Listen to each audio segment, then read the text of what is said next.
சிவபெருமானை தாங்கிய விஷ்ணு பகவான் அடுத்த நொடியே மயங்கி விழுந்தார்னு சொன்னா உங்களால நம்ப முடியுதா? உலகத்தையே தாங்கும் விஷ்ணு பகவானால் சிவனின் கணத்தை ஏன் தாங்க முடியவில்லை? இந்த கதையை கேளுங்கள். முன்னொரு காலத்துல திரிபுர அசுரர்களின் தொல்லை தாங்க முடியாமல் தேவர்கள் அனைவரும் கைலாயம் சென்று சிவபெருமானிடம் உதவி கேட்டாங்களாம். தேவர்களின் துயரத்தை கேட்ட சிவபெருமான் போருக்கு தயாராகுங்கள்னு கட்டளையிட்டாராம். உடனே தேவர்கள் ஆயுதங்கள் அனைத்தையும் தயார் செய்து போருக்கான அறிவிப்பை அறிவிச்சாங்களாம். அனைத்தும் ரெடியானதும் சிவபெருமான் பார்வதி தேவியுடன் நந்தி பகவான் மீது ஏறி போர்க்களத்துக்கு வந்தார். சிவபெருமானையும் பார்வதி தேவியையும் தேவர்கள் சிவதுதிகளால் பாடல் பாடி வரவேற்றாங்க. தேவர்கள் அனைவரும் சிவபெருமானுக்காக ஒரு அழகிய தேர் ஒன்றை உருவாக்கி வச்சிருந்திருக்காங்க. அப்போது சிவபெருமான் மேருமலையை வில்லாக கொண்டு அந்த தேரில் ஏறியவுடன் திடீரென தேரின் அச்சு முறிந்தது. இதை கண்ட விஷ்ணு பகவான் சிவபெருமானுக்கு உதவ வேண்டும் என்ற அன்பில் இடப ரூபமாக அவதாரம் எடுத்து சிவபெருமானை தன் முதுகில் தாங்கினார்.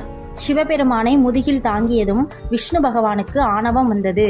தன்னை தவிர சிவபெருமானை யாராலும் தாங்க முடியாது என்ற எண்ணம் தோன்றியது.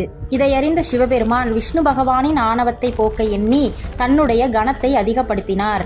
சிவபெருமானுடைய கணம் அதிகமானதால் விஷ்ணு பகவானால் தாங்க முடியாமல் மூச்சு திணறி மயங்கி தரையில் விழுந்தார்.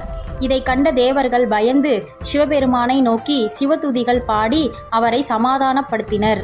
சுயநினைவிற்கு வந்த விஷ்ணு பகவான் தன்னுடைய தவறை உணர்ந்து சிவபெருமானிடம் மன்னிப்பு வேண்டினார். சாந்தமான சிவபெருமான் தேரிலிருந்து இறங்கி விஷ்ணு பகவானை மன்னித்து அவருடைய சக்திகளை மீண்டும் வழங்கினார். அதன் பின்பு விஷ்ணு பகவானிடம் தங்களுக்கு என்ன வரம் வேண்டும் என்று கேளுங்கள் என்று சிவபெருமான் கேட்டார். அப்போது விஷ்ணு பகவான் தங்கள் வாம பாகத்திலிருந்து உங்களை தாங்கும் சக்தி வேண்டும் என்று வேண்டினார்.